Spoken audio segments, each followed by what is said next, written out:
Hi everyone.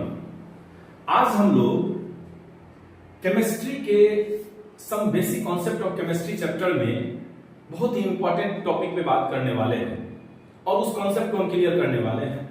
वो concept है atomic mass unit. Atomic mass unit क्या होता है? What is atomic mass unit? What is AMU? Atomic mass unit is represented by the symbol AMU. अब AMU क्या होता है? इन सिंपल वर्ड्स एएमयू होता है कार्बन 12। कार्बन के 3 आइसोटोप्स होते हैं। कार्बन के एक C12 आइसोटोप्स है, एक C13 आइसोटोप्स है और एक C14 आइसोटोप्स है। कार्बन के C12 आइसोटोप्स जिसका परसेंटेज कंपोजिशन जो होता है ना वो नेचर में मैक्सिमम होता है। C12 carbon is present in 98%, 98.89% in nature। तो हम कार्बन C12 को हम स्टैंडर्ड ये मेजर के लिए मास को मेजर करने के लिए C12 को हम एक्सेप्ट किया गया है केमिस्टों के द्वारा इन 1961 में। तो ये एएमयू मास एटम के मास को मेजर करने के लिए अभी एट प्रेजेंट टाइम कार्बन को एक स्टैंडर्ड यूनिट के तौर पे एक्सेप्ट किया गया। इससे पहले हाइड्रोजन को लिया गया था।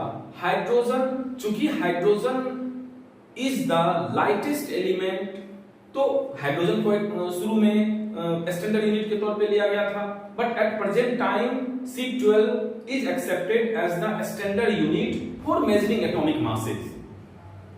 तो अब C12 को लिया गया, लेकिन उसमें एएमयू क्या होता है? AMU is the mass of 1/12 of one carbon atom. Carbon 12 atom, carbon 12 atom का 12वां हिस्सा के मास के बराबर मास को हम लोग बोलते हैं 1 एएमयू। और वही 1 एएमयू जो है हम एटम, किसी भी एटम को के मास को मेजर करने के लिए वो स्टैंडर्ड यूनिट उसको माना जाता है। तो वही एएमयू है।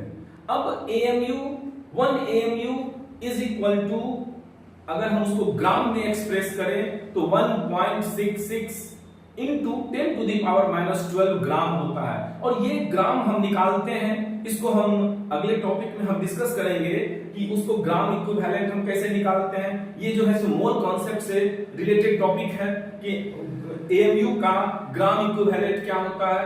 इन सब चीजों को हम अगले वीडियो में डिस्कस करेंगे, लेकिन तब तक हम इस बात को क्लियर कर लिए। फिर से एक बार हम एएमयू को डिफाइन कर देते हैं कि AMU is the mass of 1/12 of 1 C12 carbon, C12 atom, carbon 12 atom.